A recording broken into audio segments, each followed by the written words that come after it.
Olá, gente, tudo bem? Vamos lá dar continuidade à nossa disciplina Cuidados em Saúde do Idoso e Nutrição Dietética.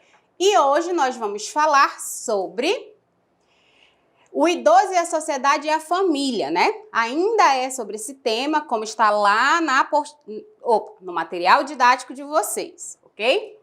Vamos lá.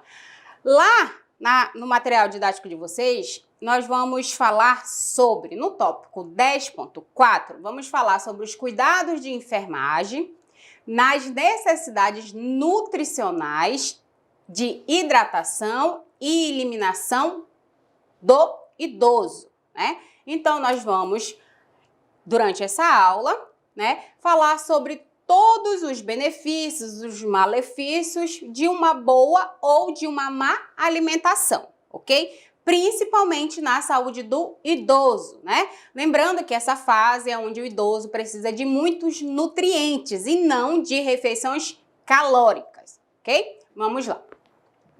Ao aplicar seus cuidados, a enfermagem deve reconhecer alterações dos padrões de nutrição, hidratação e eliminação que acompanham o processo do envelhecimento, indo além das preocupações com as doenças que levam o desgaste do sistema orgânico, considerando também as diferenças individuais próprias, né, independente da condição do envelhecimento, né? Então, lembrando que o nosso corpo, durante o processo, né, do envelhecimento, ele já é acometido por N fatores em relação ao envelhecimento, né?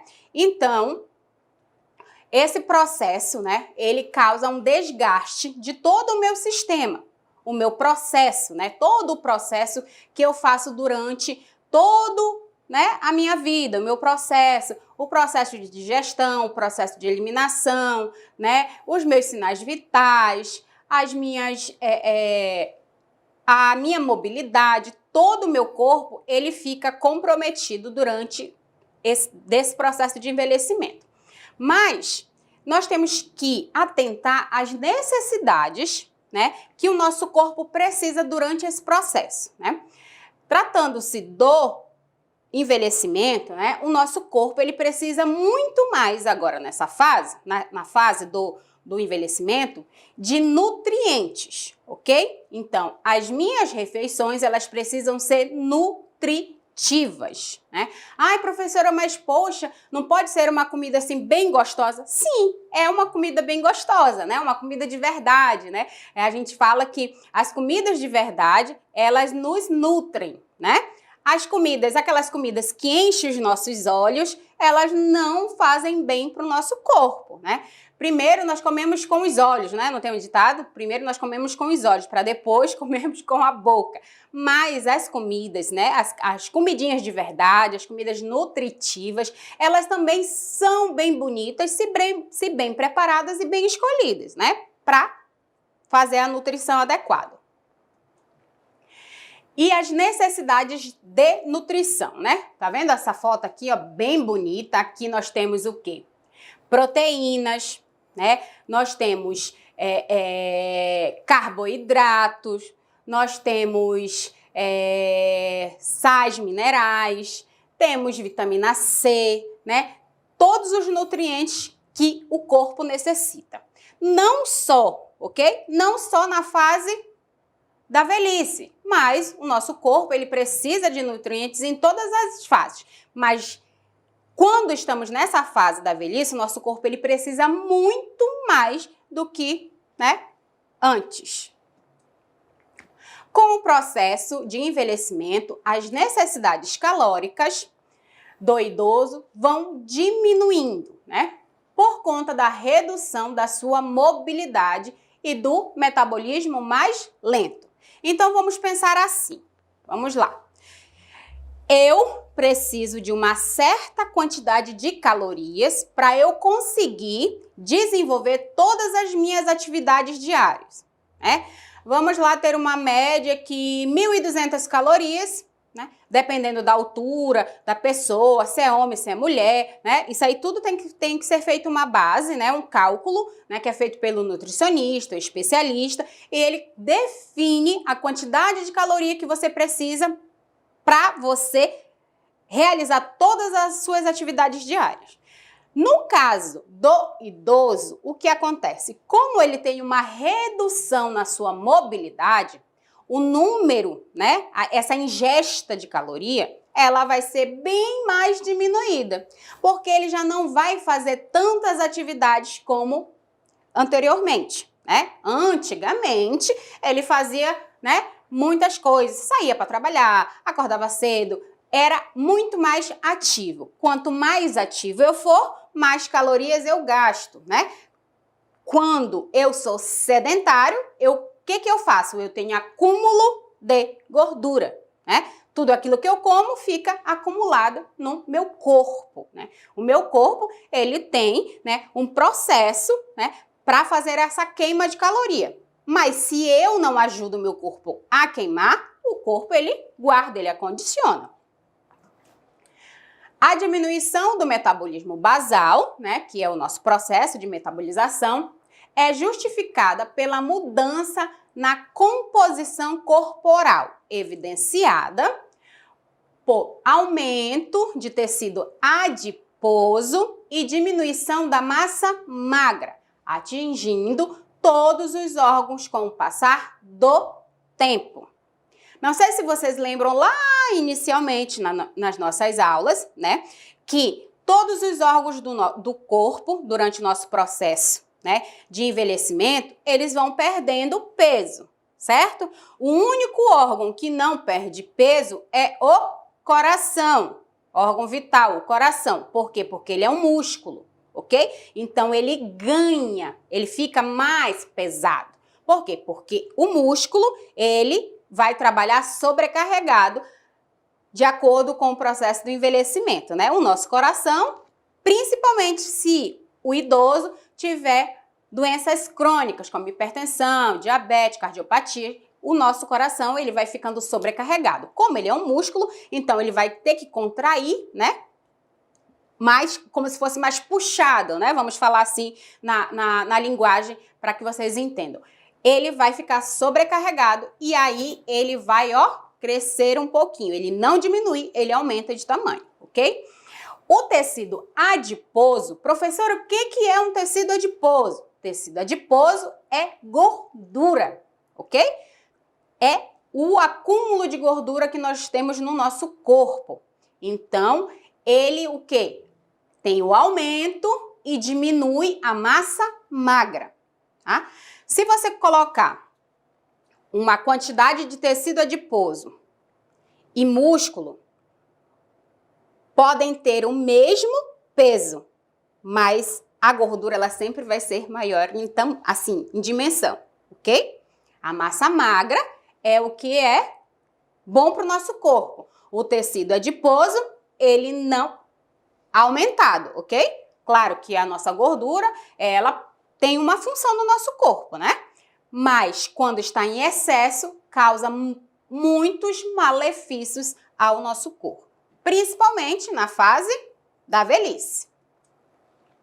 Por isso, a sua alimentação requer o quê? Menos calorias, mas deve ser completa em seus componentes nutricionais, ok?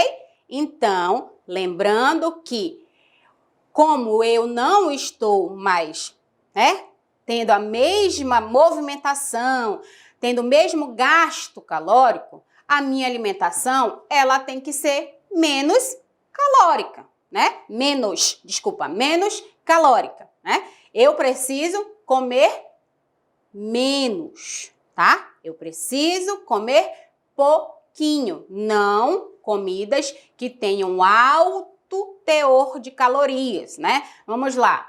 Em vez de você comer aí um pratão de arroz, que é só carboidrato, que depois que ele for processado dentro do seu organismo, ele vai ser transformado em açúcar, né? E aí, dentro do nosso corpo, vai ser glicose. Se você for diabético, o excesso de glicose faz mal para o seu corpo. Tem que ter o equilíbrio, né? Tudo dentro do nosso corpo, ele precisa ter o equilíbrio. Em vez de você comer um pratão de arroz, né, com um monte de carne gordurosa, mais farinha, mais isso, mais aquilo, define-se que o quê? O Ministério da Saúde fala que um prato saudável, ele tem que ser composto da seguinte forma. Metade do prato, ele tem que ser colorido. Como assim, professora? Folhagem, leguminosas, tubérculos, ok? O que é tubérculo, professora? Batatas, batata doce, batata baroa, tá?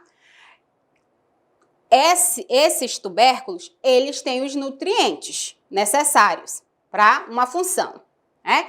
As folhagens também. Então, eu faço o meu prato da seguinte forma. Metade do meu prato, ele tem que ser colorido, ok? Dependente se for folhagem, ou tubérculos, ou vegetais, certo? Metade dele tem que ser colorido. A outra metade, ele vai ter que ter grãos, cereais, né? E proteína, certo? Carne, arroz, numa quantidade ideal, ou macarrão, feijão, lentilha, grão de bico, certo? A carne sempre tem que ser na medida da palma de uma mão, que é a quantidade necessária que o nosso corpo precisa de proteína. Ou carne, ou peixe, ou ovo. Frango. E aí você faz essa divisão, tá? Isso para os idosos e também para as pessoas mais novas, ok? Então, esse é um prato nutritivo. Mas, professora, come arroz? Come, mas em quantidade certa que o corpo precisa, ok? 3 colheres, né? 3 colheres pequenininhas, não é aquelas colheres grandona não, tá, gente? De mexer comida assim. É colher pequena. 3 colheres de sopa, né? Que falam de arroz. Se comer arroz, não come macarrão. Ou você come arroz ou você come macarrão. 2 carboidratos dentro do prato não pode, certo? Então, assim é um prato que vai nutrir o meu corpo. Os idosos, né, requerem uma alimentação variada e atrativa em razão da diminuição do apetite na velhice, né? Então, durante o processo do envelhecimento, o paladar do idoso, ele vai ficando diferenciado. Então, eu preciso, né, mostrar para esse idoso uma comida, primeiro que ele vai comer com os olhos, que seja atrativa para ele, né? Então, uma comida bonita, com um prato, né? Professora, mas poxa, o meu avô ou o meu pai, ele não come, ele está sempre reclamando. Mas como é que vocês servem essa comida? Essa comida, ela é servida numa mesa bem posta, né, arrumadinha, tudo bonitinho. Isso também ajuda muito na hora da alimentação, tá? Principalmente, vamos lá, dentro de uma unidade hospitalar, a gente tem como fazer isso? Na maioria das vezes a gente não tem como fazer isso, né? Mas, por um acaso, se vocês estiverem dando assistência para esse idoso e na hora chegar a alimentação dele, não custa nada ajudar esse idoso. Você, olha, seu João, tá aqui a sua comidinha, eu vou organizar aqui o seu prato, vou botar aqui bonitinho aqui em cima da sua mesa, né? Para ele ver o que ele tem, ali o que está servido, ele, né, sentir o cheiro, visualizar, para ele poder primeiro comer com os olhos, ser atrativo, certo? E com essa dieta, né, tem que ser uma dieta balanceada que supra as necessidades calóricas e nutricionais, mantendo o peso ideal. Lembrando que estar dentro do peso ideal é bom para a saúde, ok? O nosso corpo, ele é condicionado condicionado a aguentar até um certo peso. Passando daquele peso, que não é o meu peso ideal, eu começo a sentir todos os malefícios daquele excesso de peso, né? eu não durmo direito, a minha mobilidade ela começa a ficar ainda mais prejudicada, se tratando do idoso, né? Se o idoso já tem a mobilidade prejudicada por conta da velhice, e se ele está acima do peso, ainda pior fica. Ele pode, né, ter refluxo constante, pode desenvolver uma diabetes, se não tiver ainda, né, por conta do excesso de peso. Então, o peso, ele nunca vai ser benefício para a saúde de ninguém, o excesso de peso, ok? Nós só estamos bem, falando fisiologicamente, quando nós estamos dentro do nosso peso, com os nossos sinais vitais, com os parâmetros que o Ministério da Saúde determina e tendo uma boa qualidade de vida. E aí, o peso, né? Nós temos que estar dentro do peso, evitando o desenvolvimento ou agravo de afecções crônicas e degenerativas. Então, se eu já tenho algum tipo, né, de doença crônica, diabetes, hipertensão, sou cardiopata, doença renal, independente. Se eu já tenho alguma doença crônica, eu preciso ainda mais ter o controle sobre o meu peso, né? O idoso, geralmente, ele tem uma ou duas doenças crônicas e possivelmente ele vá, né, desenvolver uma terceira doença crônica por conta dessas duas aqui. Então, para não agravar e não desenvolver mais doenças, né, eu preciso estar dentro do meu peso e manter o meu peso, ok? As práticas dietéticas individuais ou coletiva estão intimamente relacionadas, né, ao desenvolvimento de doenças que surgem com o envelhecimento, né? Vamos lá.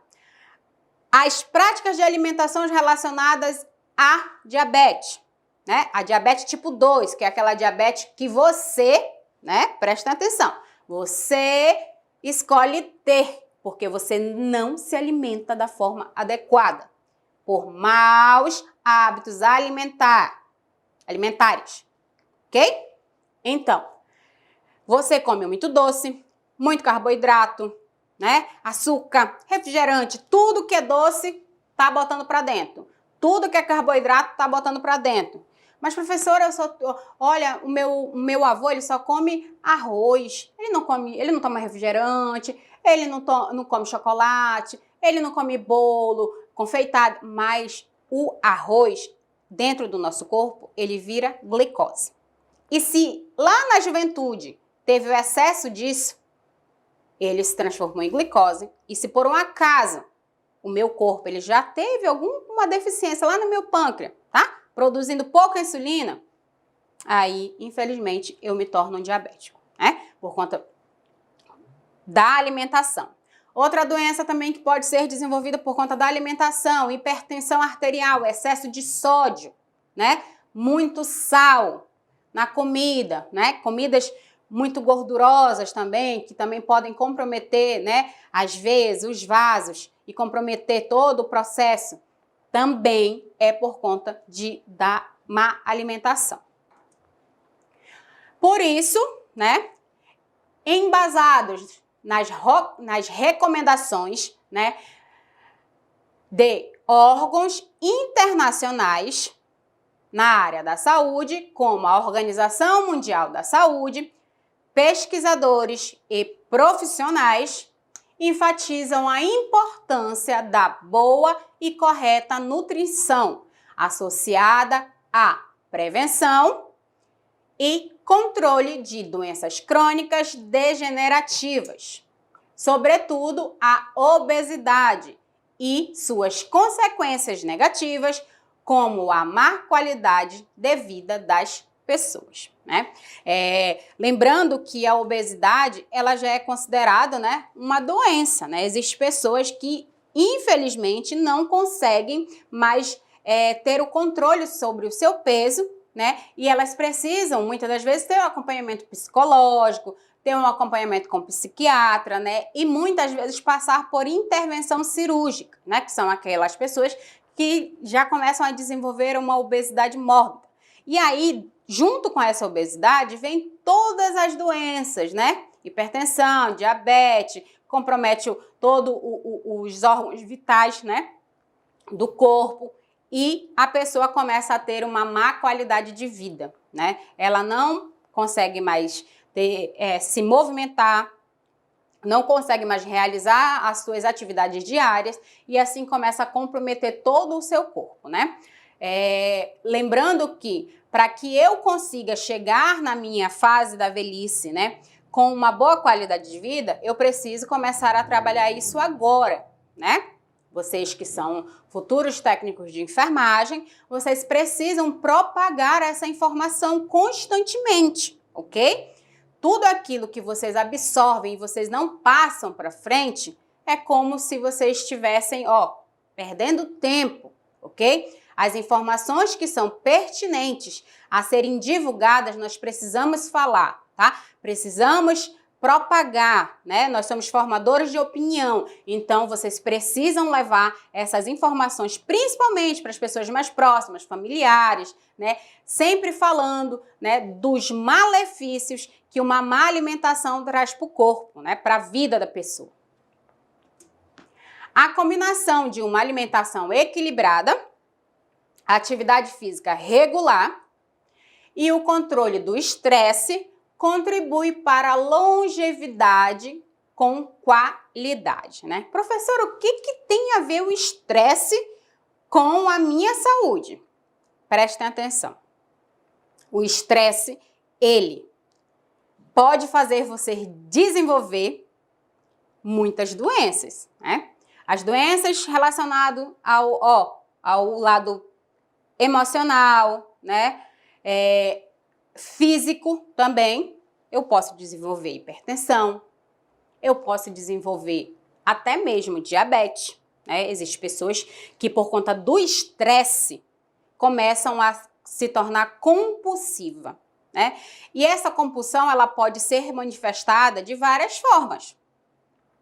Uma pessoa que é estressada, eu tô estressada, eu vou comer. Come doce, come isso, come aquilo, porque está estressada. Uma pessoa, quando ela está estressada, ela também pode ficar ansiosa. Esse estágio que ela fica tão ansiosa, ela começa a comer. Ou também, existem muitas pessoas que quando estão estressadas e ansiosas não comem, né? Isso também prejudica o corpo. O nosso corpo, ele precisa, né, de nutrientes para poder gerar energia. Então, tudo aquilo que eu faço de mais ou de menos prejudica o meu corpo. Então, eu tenho que ter, né, o equilíbrio. Recomenda-se uma dieta equilibrada dentro dos seguintes parâmetros. Vamos lá. Diminuição das gorduras saturadas com o consumo de menos de 30% diário e substituindo os açúcares, né, refinados por carboidratos complexos, além de investir no consumo de grãos integrais, vegetais e frutas, né? Eu sempre falo que nós perdemos, né? Nós não sabemos mais o sabor verdadeiro das coisas. Por quê? Porque nós colocamos açúcar em tudo, né? Tudo aquilo que dá para colocar açúcar, a gente está colocando açúcar refinado.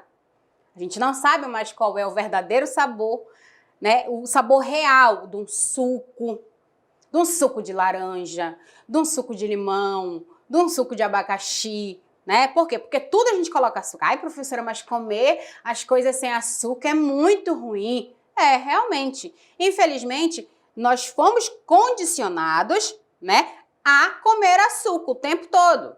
Tá? Isso é cultural, desde pequenininho, né? A mãe, o pai, a avó, principalmente, dá uma coisinha doce para essa criança, ou o pai, né? Dá um negocinho, pega aqui um suco, né? Ou um refrigerante. Eu vejo que tem crianças muito pequenas, né? Tomando refrigerante muito cedo. E olha que os pediatras falam que a gente deve evitar dar refrigerante para a criança. Por conta do comprometimento. Mas agora ninguém sente nada. Realmente, né? Quando você é jovem, não se sente nada. Mas nesse processo da velhice, vai se sentir tudo e mais um pouco. Então, nós temos que entender que o açúcar refinado, ele prejudica muito o nosso corpo. Ele compromete todas as nossas células, ele inflama todas as células do nosso corpo e aí traz malefícios para o nosso corpo. É importante introduzir fibras na dieta, pois ela, além de regularizar o trânsito intestinal, minimizando a constipação, fato, bastante comum entre os idosos, além de estabilizar a concentração de glicose e insulina sanguínea após alimentar-se e reduzir o colesterol sérico. Lembrando, observação, prestem atenção. Na hora que vocês forem alimentar os idosos com fibra, lembrem sempre de dar água. Por quê? Se você come fibra por conta de constipação, tá? Se você não toma a quantidade de água ideal, ok? Que é o quê? De 2 a 3 litros de água durante o dia, né? Se você não toma essa quantidade ideal, essas fibras elas vão ressecar no seu intestino e aí vão prejudicar ainda mais, a tua constipação. Então, em vez de ajudar, prejudica. Claro que se eu tomar a quantidade ideal de água, vai ajudar imensamente. Mas se eu não tomar a quantidade de água, vai prejudicar ainda mais. Os lipídios são fundamentais para o organismo, por seu papel de reserva energética, Tem o quê?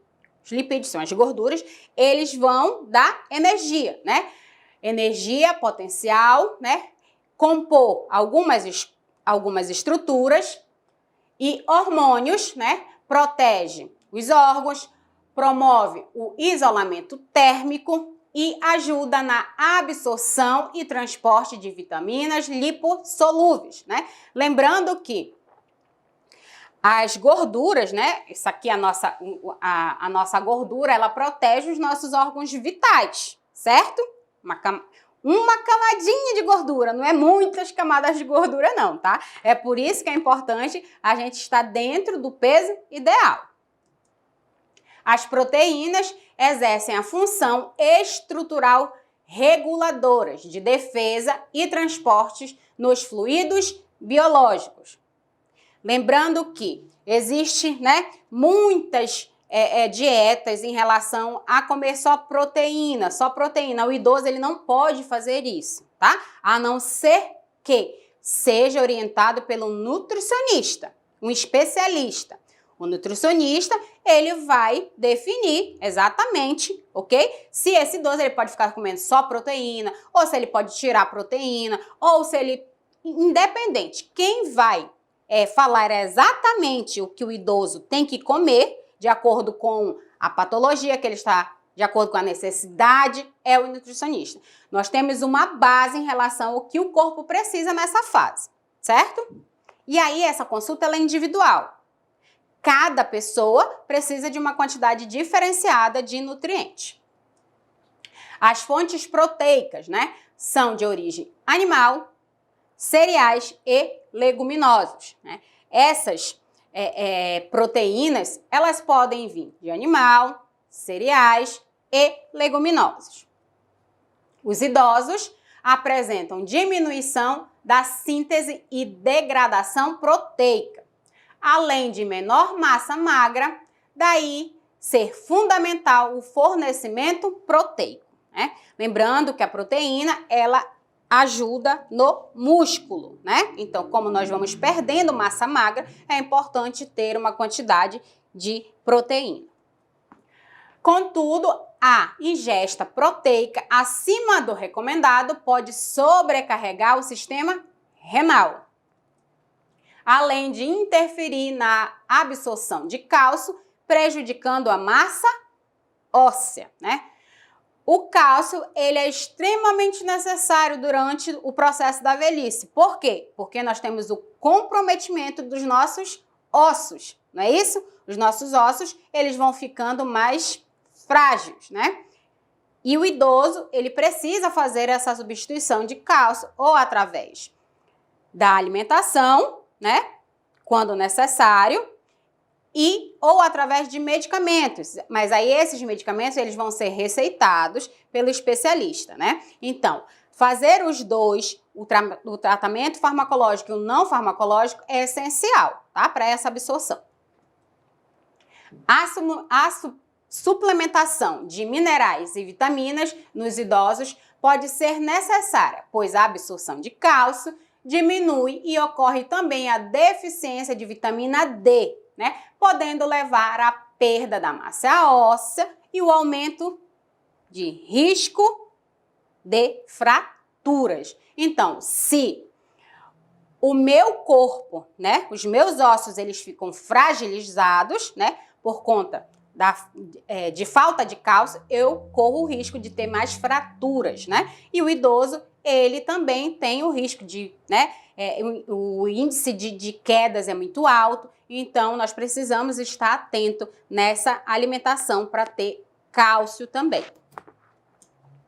Entretanto, somente a terapia combinada com cálcio, vitamina D, é efetiva na redução de fraturas. Então, eu tenho que ter uma alimentação completa. Eu tenho que ter uma alimentação com cálcio, vitamina D, né? Associada a isso tudo dentro da minha alimentação. A amiacina e a riboflavina, e a tiamina e as vitaminas B6, ok? Todas essas vitaminas, que são a ABC e a vitamina C também, que é essencial, são também nutrientes necessários, né, pelo idoso que apresentam carência, né? A tiamina, a niacina, né, as vitaminas B6 e a vitamina C, elas começam a ter carência no nosso corpo durante o processo do envelhecimento. Então, se eu tenho a carência, eu preciso repor através da minha alimentação, né? O uso de suplementos deve ser orientado pelo profissional da área, né? De acordo com as necessidades. Desencorajando a utilização indiscriminada para evitar efeitos adversos, como a iatrogenia medicamentosa, tão comum e danosa que ocorre no meio de enfermagem. Lembrando que toda vez que se vai indicar uma medicação para o idoso, temos que ter muita atenção, certo? O idoso, ele precisa ser acompanhado pelo um especialista, né? Então, o geriatra é quem cuida do idoso, da saúde do idoso. Então, ele que vai saber o medicamento certo, as quantidades certas para fazer a suplementação de vitaminas, né? Mas se por um acaso, né, o idoso chega lá na unidade básica de saúde com uma embalagenzinha de uma medicação e fala assim: olha, enfermeira, ou fala com o técnico, né? Olha, o meu amigo tá tomando essa vitamina aqui que ele viu lá na farmácia, comprou na farmácia, e tem vitamina C, vitamina B, tem cálcio, tem isso, e vai falando tudo que tem dentro desse pote lá de medicação, né? Com N vitaminas e nutrientes. Só que nós temos que entender que nem tudo que serve para Maria serve para João, certo? Então, eu não tenho que encorajar esse idoso a comprar a mesma medicação. Qual é a minha postura em relação a esse tipo, né, de acontecimento? Eu tenho que conversar com esse idoso, falar para ele: olha, seu João, esse medicamento, ele pode servir muito bem para a dona Maria, mas para o senhor, ele pode causar alguns efeitos adversos, ou pode comprometer as suas doenças, né? Ou pode agravar o seu estado. Então, o que eu peço que o senhor faça? Vá com o médico para ele analisar e ver quais as vitaminas que o senhor precisa. Quais são as carências de vitamina que tem no seu corpo, porque cada corpo é um corpo e ele precisa de nutrientes diferentes, mas não quer dizer que são iguais, né? Então, nem tudo aquilo que serve para mim serve para as outras pessoas. Nós temos que ter essa consciência, tá? Para orientar os idosos. Não pode, não, seu João, compre. Ixi, então tá ótimo. Se a dona Maria tá tomando e ela tá bem, então o seu vai ficar bem também. De jeito nenhum, porque a gente pode comprometer a saúde desse idoso. E lembre que é responsabilidade, né, da enfermagem propagar a promoção em saúde. Então, se eu não consigo propagar essa informação, eu estou sendo o quê? Irresponsável. Né? Então, eu não posso fazer isso, eu posso orientar o meu idoso, certo? Para procurar um especialista, para que ele indique a medicação que é realmente necessária para aquele idoso, ok? Os fatores que influenciam a má alimentação. Vamos lá, né? O envelhecimento pode vir acompanhado de mudanças que alteram a ingestão de alimentos e leva a deficiência de nutrientes e quadros de desnutrição. Diversos fatores podem influenciar a má nutrição, como a ausência ou perda total dos dentes, prótese mal adaptada, né? Quando o idoso ele não consegue mastigar, né, devidamente os alimentos, ele também não consegue absorver tudo aquilo que precisa. Professora, mas e se ele mastigar, ele não vai engolir o nosso corpo? Presta atenção. Quanto mais você mastiga, né? No mínimo, você tem que mastigar de 10 a 20 vezes. Mas quanto mais você mastiga o alimento que você leva para o seu corpo, para dentro do seu corpo, você ajuda o seu corpo a metabolizar mais rápido, a absorver aquilo mais rápido. Se por um acaso você não consegue mastigar devidamente qualquer tipo de alimento, ele passa muito tempo lá para fazer a digestão. E essa digestão também ela pode prejudicar o idoso. O idoso pode ter refluxo, pode desenvolver, né, problemas gástricos, então isso também prejudica, né? As próteses que são mal adaptadas também prejudicam na mastigação, né? Geram o mesmo processo. Então, precisa-se estar atento à saúde bucal do idoso. Redução de 1/3 do volume da saliva, né? A saliva, ela é importante para fazer o quê? Para fazer umedecer, né? A comida. Então, quando você está mastigando, você está, ó, molhando a comida para ela ficar mais molinha e você conseguir engolir. Se a gente não tivesse saliva, a gente engolir tudo no seco e isso ia prejudicar, né, a nossa digestão. É claro que durante o processo do envelhecimento, né, é reduzido esse volume de saliva e isso também prejudica, né, na hora da alimentação. Diminuição do paladar, a perda de papilas gustativas e do olfato. Lembra que eu falei para vocês que a comida ela tem que ser atrativa, né? Primeiro nós comemos com os olhos, o cheiro é muito atrativo, não é isso? E o sabor depois.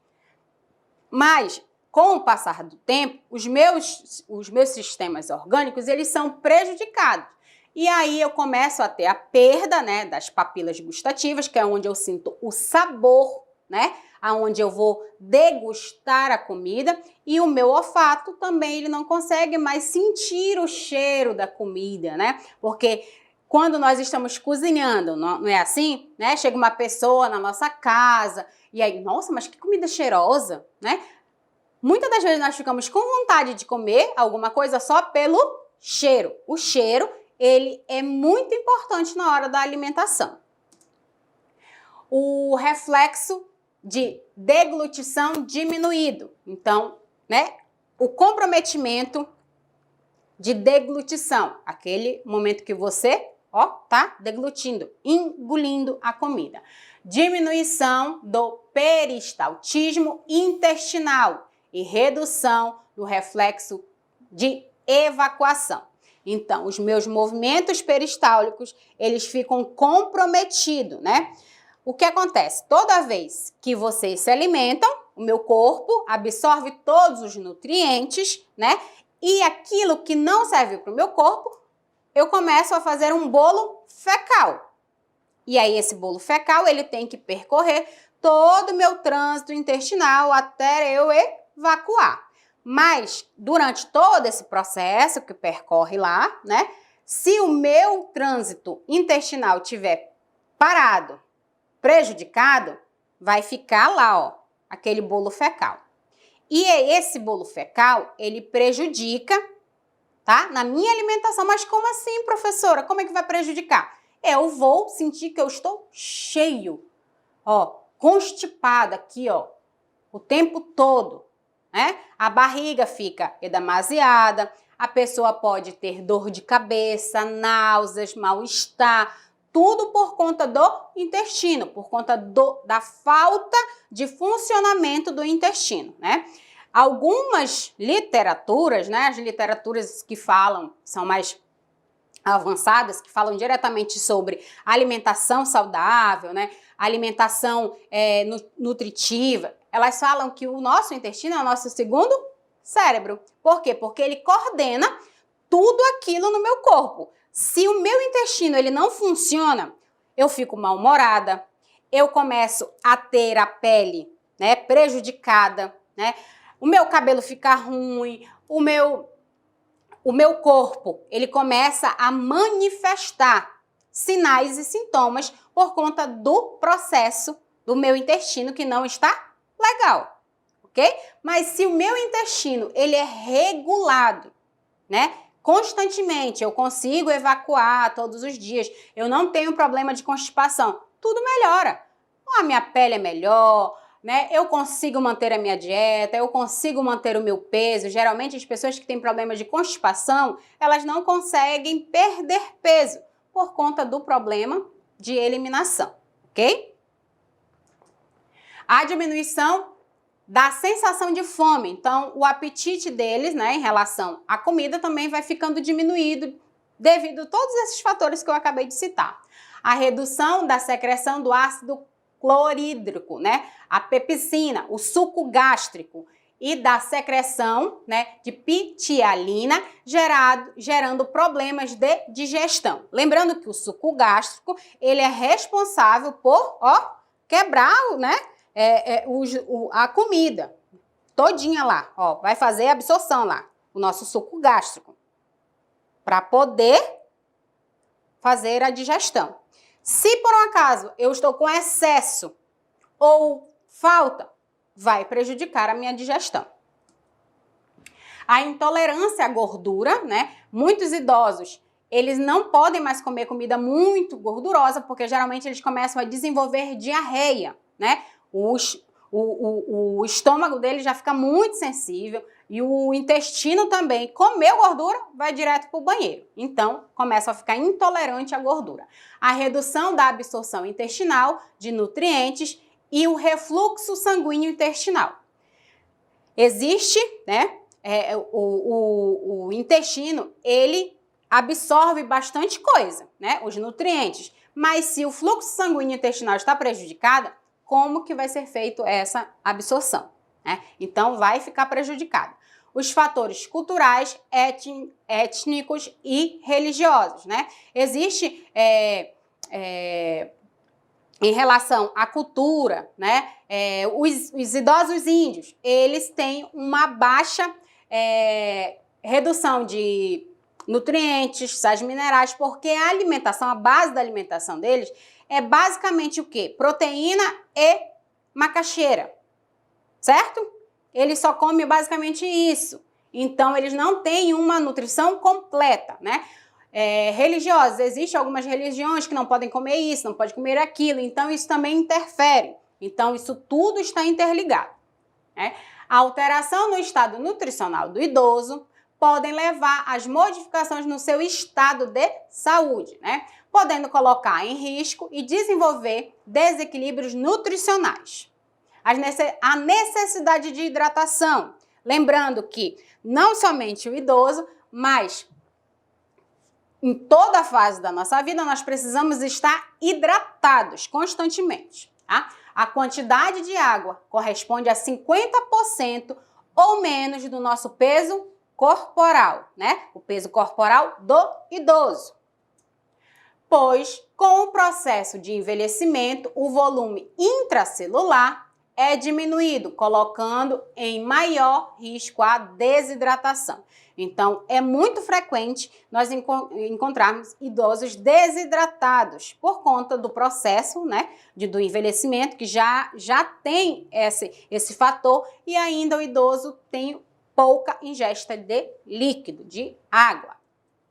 É recomendado a ingesta diária de 6 a 8 copos ou 1,5 litro de líquido, né? Salvo a contraindicação médica por algum distúrbio na saúde do idoso. Lembrando que cada idoso tem que ser acompanhado pelo nutricionista. O nutricionista vai definir a necessidade, né, de ingesta de água que ele precisa. A ingesta hídrica insuficiente, resultando em desidratação, pode levar a complicações como infecção, constipação, diminuição da destitensibilidade da bexiga, né? Ela fica pouco distendida, então se não tem muito, o fluxo urinário ele é diminuído, então, ó, a bexiga ela não tem mais aquela capacidade de aguentar o número de urina, né? Distúrbios eletroelíticos, né? Compromete todo o processo, né, da hidratação. Então, falta, né, sódio, potássio, tudo dentro do corpo. A desidratação é a perda excessiva de água dos tecidos do corpo, ocasionando o desequilíbrio hidroeletrolítico, né? Então, causa um desequilíbrio de todo o meu sistema. Toda vez que vocês quiserem analisar a urina do idoso, analisa-se assim. Uma urina que está muito concentrada é sinal de que esse idoso está bebendo pouca água, ok? Sinal de pouco líquido. Uma urina que é bem límpida, clarinha, é sinal de que esse idoso está sendo bem hidratado, né? A urina, para ser analisada, né? Existem outros fatores, como a pele, né? Nós podemos observar na pele, nós podemos observar os olhos, né? Podemos observar, né, a feição da pessoa, isso tudo também na hora dos exames.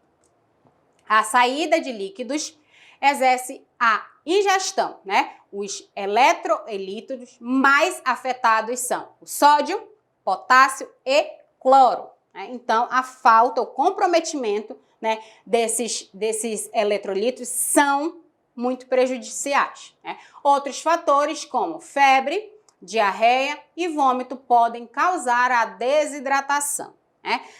Toda vez que o idoso estiver com febre, muito líquido. Toda vez que o idoso estiver com diarreia, muito líquido, principalmente soro caseiro, né? Aquele sorinho que tem na farmácia, que você já compra pronto, ou você compra para preparar, você precisa estar mantendo esse idoso constantemente hidratado. Idoso e criança desidratado é perigo constante, ok? Então, precisamos manter ele hidratado. A diminuição da sede, né, que é comum no processo do envelhecimento, né?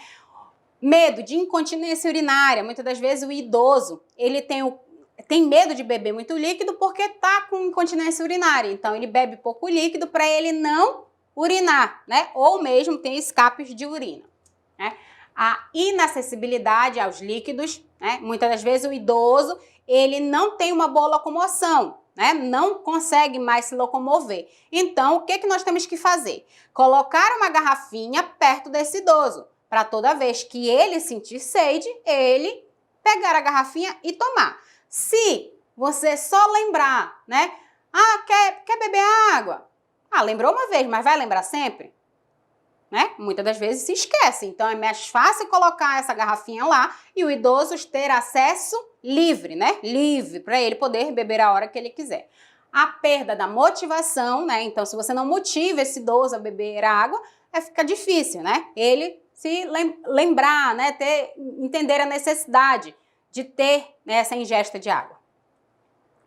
A condição, né, a condição ou humor modificado também prejudica, né? Lembrando que os idosos têm os idosinhos que são bem ranzinzas, né? São bem brabos, então a gente tem que estar lá, né? Colocando, lembrando dele tomar água, e quando ele tá zangado, muitas das vezes ele não quer fazer nada, nem beber água. Náuseas e vômitos e diarreia também, né, causam a desidratação, né? Na avaliação do idoso, deve-se observar os sinais e sintomas de desidratação como mucosa e pele seca, né? A pele e as mucosas seca, língua enrugada e saburosa, né? Aquela língua que é branca, sabe? Bem branca. Você abre a boca, tá bem branquinha aquela língua assim. Então, é falta de líquido, né?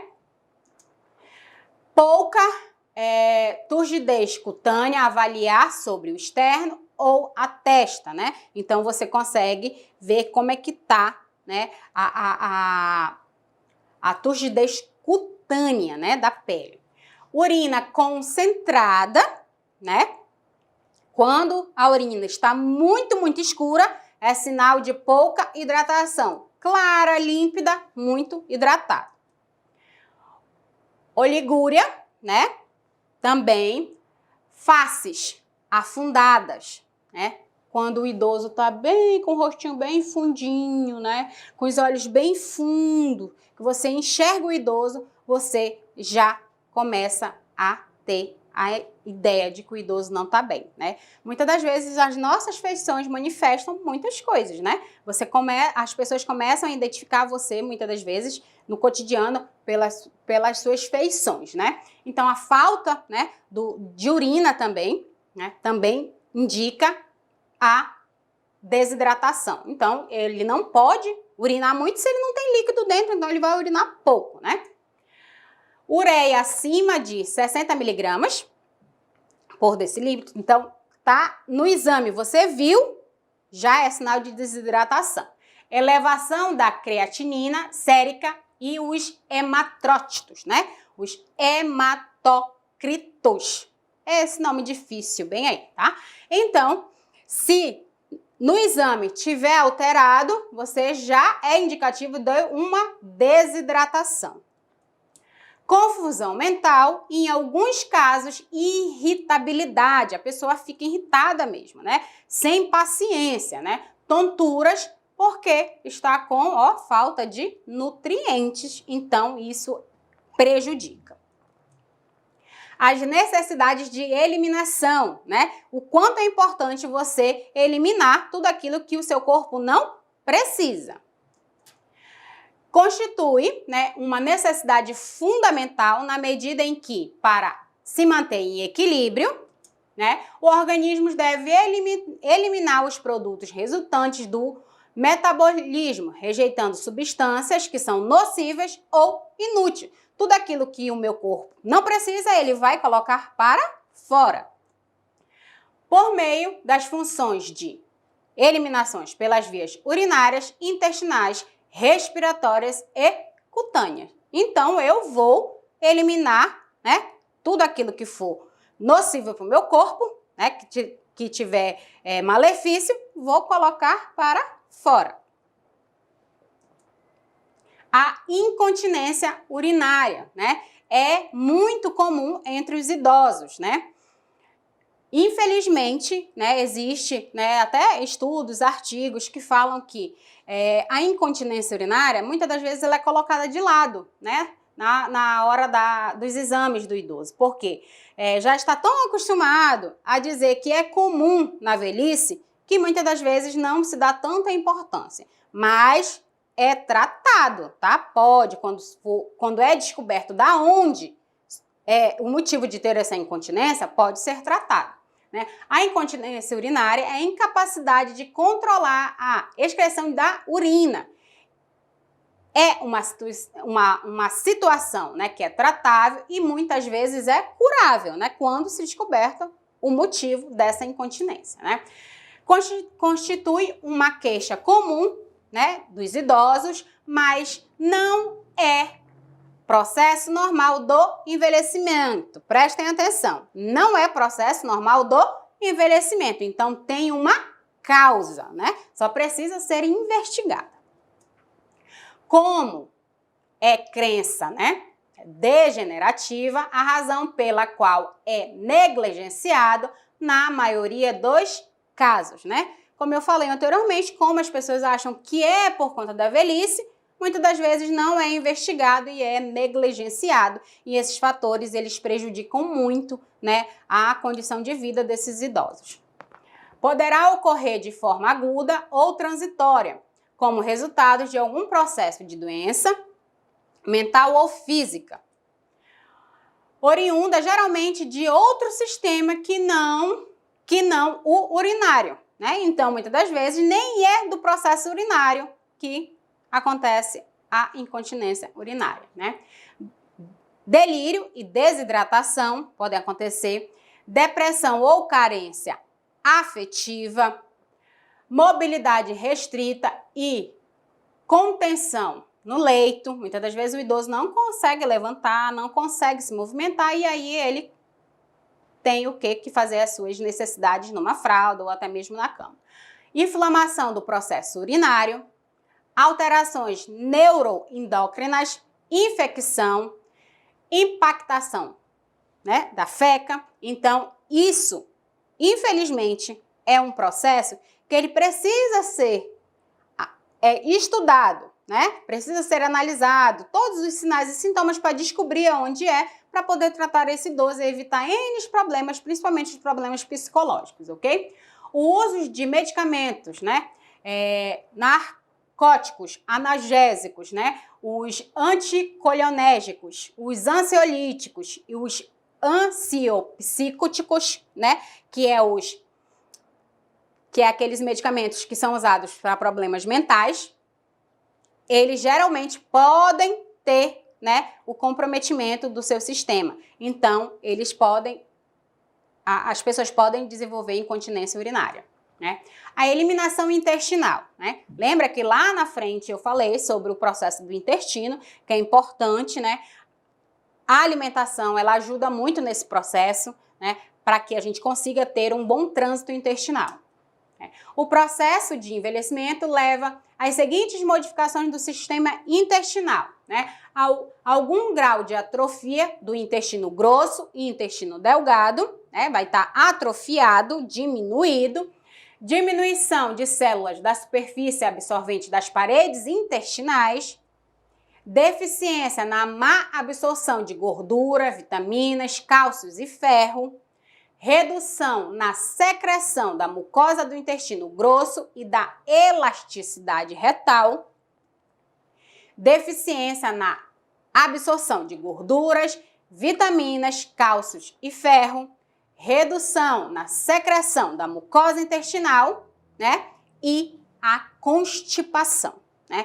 Quando a pessoa está constipada, fica com todo o seu processo prejudicado, né? E agrava ainda mais os problemas de saúde, né?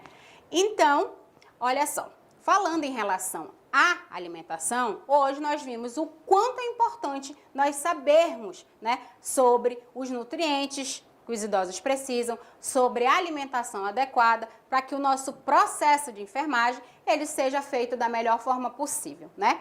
Eu agradeço a todos que tiveram, né, a oportunidade de assistir a essa aula e a gente se vê na nossa próxima videoaula, ok? Beijo, tchau!